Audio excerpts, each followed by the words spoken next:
I compared these two tailbone length 4C hair creators, Temi Adesina and Eugenia Kelsey, to see if the ladies had anything in common, what helped them grow their hair right down to tailbone length as a 4C natural. And yes, there were a few things in common and they had lots of advice to share. So if you're someone who is looking for hair length retention tips and advice to grow your hair nice and long, don't go anywhere. What's up, curlies? Welcome back to my channel. It's your girl Kiki, and if you are new here, I do all things curly hair tips, product reviews and styling. Today's video is all about sharing advice from tailbone length 4C naturals. Both of these ladies have incredible accolades when it comes to hair care and length retention, and I'm going to share with you all of the things that they would advise for length retention. So the first thing Temi mentions is low manipulation styles. This is something that both ladies actually mention, is to leave your hair alone and put it in some sort of low manipulation or protective style in order to retain length. This is absolutely nothing new. If you've been watching my videos on advice from waist length naturals, tailbone length naturals, knee length naturals, you will know a lot of them, pretty much all of them, swear by doing some sort of low manipulation or protective style for your hair. The reasons for this is as our hair gets longer and the ends are the oldest part of the hair, they are definitely the most fragile and susceptible to breakage, and we want to protect them at all costs by any means. And doing things where our hair is in a shrunken style and is left to shrink up naturally usually promotes tangles and single strand knots more so than when our hair is in a stretched state. Now, both of these ladies, being that they have 4C hair, see a lot of shrinkage, and if you can imagine, the tangles, if they just did a regular wash and go back to back to back, is probably going to hinder their length retention process in general. So protective styles and leaving your hair alone is really going to be one of the most important things that you are going to need to do for your hair. And as well as leaving your hair alone, it doesn't necessarily just mean banging some braids and just leave it to it. Like, you need to be actually moisturizing your ends and taking care of your ends as well when they're in those protective styles. And just to be very, very clear, when the ladies talk about protective styles, they do not mean things with added hair. Usually when we mention protective styles, it's with our own hair. Nothing additional, just the hair we have on our head, and that is it. The next piece of advice from Temi alone is something on the topic of detangling, and she mentions that she only finger detangles her hair. Now, I've heard this in the past, and it is something that really does make sense when it comes to preventing breakage with our hair. If you think about combs and brushes, we can almost not, because we can't feel the comb or brush go through our hair, we can often maybe be a little bit too rough when it comes to detangling. But if you're actually finger detangling, you can feel the knots, you can feel the tangles, you can separate it gently with your hands, and the breakage, I can imagine, is probably reduced quite a lot if you're just finger detangling. Now, a lot of naturals have mentioned this in the past, that they use either finger detangling or a combination of both, finger and like with a wide tooth comb or a brush, but Temi actually mentions that she just finger detangles. So let's just hear what she has to say on this one. My hairs are my tools for a lot of this stuff. And a lot of these things I talked about before, but I'm just reiterating, adding a little bit new stuff and et cetera, et cetera. But finger detangling is so important for my hair because, like I said, when I am running my hands through my hair, I can kind of feel tangles and gently take them out with my hands, rather than if I'm combing or brushing, I'm just going to like pull and brush through. I can't really feel anything. So I'm just going to keep trying to brush to get the knot out, if you know what I'm saying. So I just think it's really important to do a lot of things with your hands if you can, and then following up with a tool if you really, really need it. Because sometimes I do the same thing. I follow it with the tool, but I'm always going to use my hands first because I just feel like I'm more gentle when I can feel the knots, and I'm more gentle with getting it out. Finger detangling to me is like so important, so important. So I can obviously understand the appeal for this. This is something that I would probably do if my hair wasn't tangled at the end of the week. It's just really down to how much time you want to spend on your hair. Finger detangling can be really time consuming, especially if you have a lot of hair. And if you don't want to add more time onto your wash day as it is, then finger detangling is something that you may have to just do in combination with using a detangling tool like me. So the next piece of advice is from Eugenia. She actually is a huge advocate for more of the DIY kind of products. So she will use fenugreek seeds in her hair care routine and other DIYs. She mentions that she makes her own shampoo, which is really interesting. And this is something that both ladies don't actually share because Temi lists a few of her favourite products, such as the Aloe Priku from African Pride, some of the Tresemme products. She really champions, products that are already available on the shelves, whereas Eugenia, she's actually more of a DIY girl and using like the teas for the spray and mixing water in a spray bottle for moisturizing and then having a tea for her scalp and using fenugreek seeds. That's something that I would really like to get into, and it does appeal to me because I think there's nothing better than just using like the natural products from the earth. And from doing some research on like Kelly Proverbs, we can see that this really does work and it strengthens the hair quite a lot. So that's something I'd probably like to look into a little bit more, do some more research on going forward because I definitely like the idea of it. But for now, your girl's got a whole cupboard of products that she needs to get through. So it's not looking very likely. So on to something that both these ladies actually share in common with their advice for length retention on 4C hair. This is washing infrequently. Now, Temi doesn't actually specifically say how often she washes, but we do know it is infrequent just by some of the names of her videos, and Eugenia only mentions that she washes her hair when it feels dirty, and she does say she goes 1 month, even 2 months sometimes, without actually washing her hair. So this is something that both ladies have in common as 4C naturals.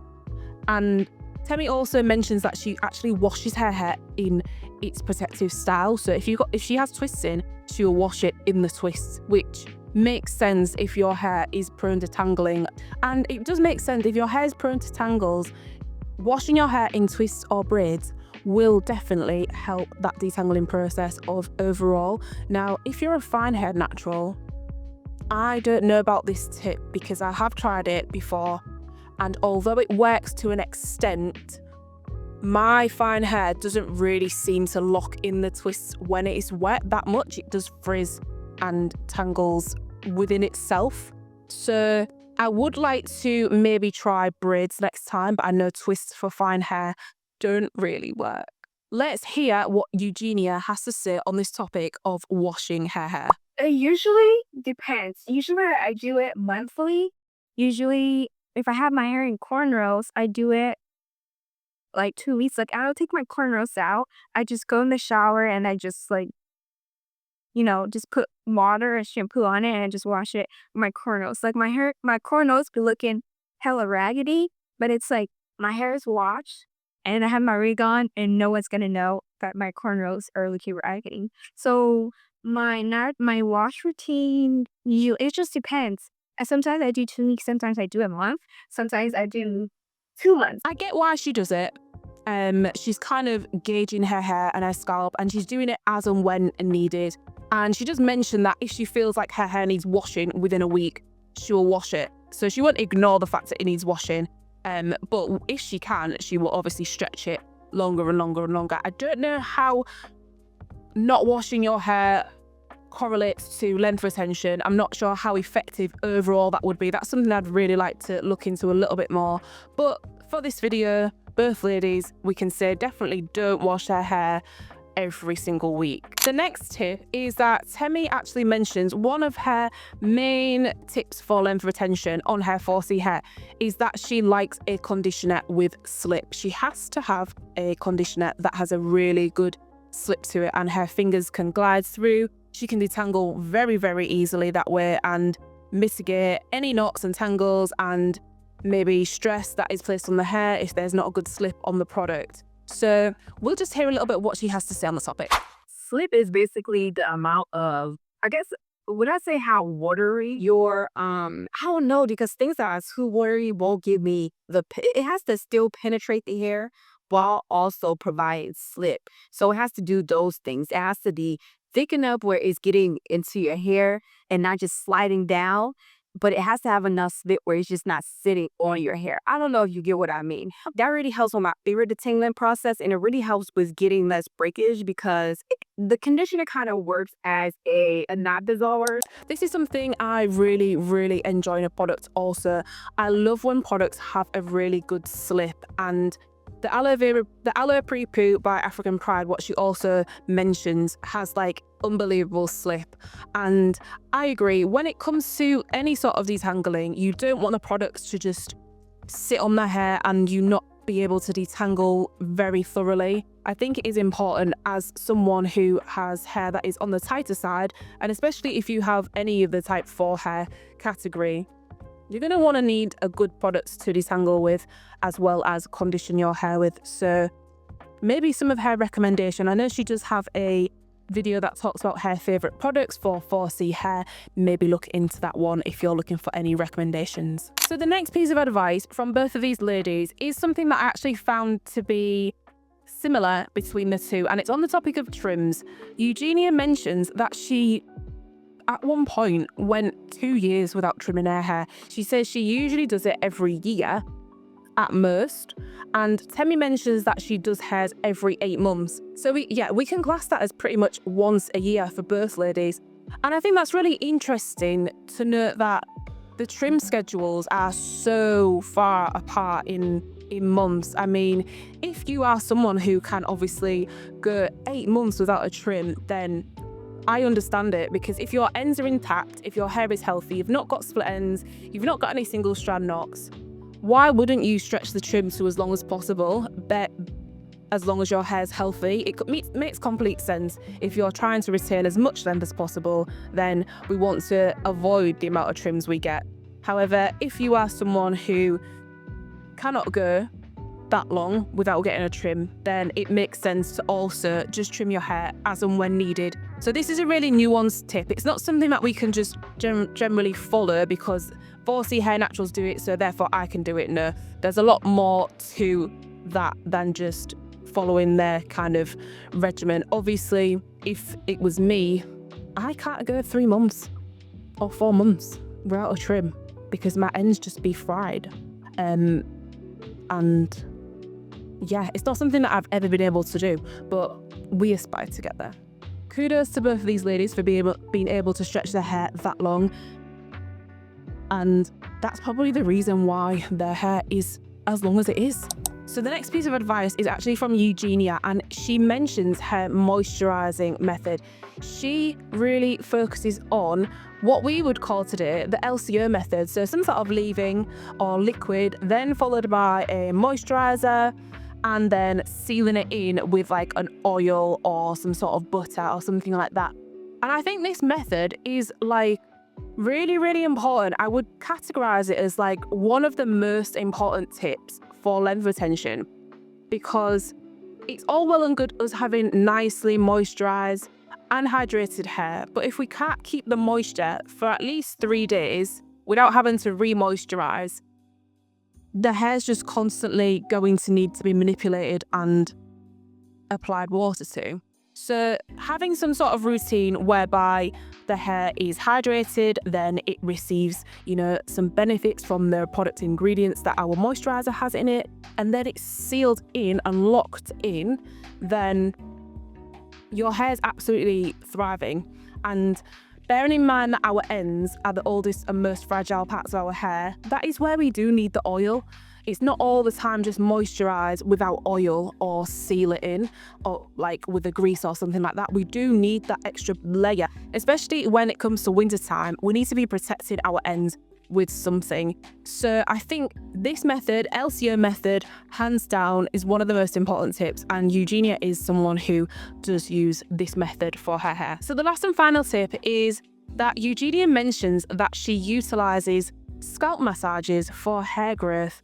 And this is something that I keep hearing. I don't want to face the facts that I may need to start massaging my scalp because I can't be bothered to do it. It's something that keeps cropping up with these naturals and their long ass hair, is that they do scalp massages. Now, I get it. the blood is rushing to the scalp, we want to infuse it with like nice oils or maybe sprays or teas and give it a massage, and it stimulates hair growth. I find it interesting. I would really like to put it to the test, but I just can't be bothered to do it. But Eugenia swears by it. She does scalp massages on her hair. Let's hear what she has to say on this topic. Scalp massages. So I massage my scalp with oils, and I'm gonna tell you what oils to use and what oils to not use. So olive oil, avocado oil, and coconut oil.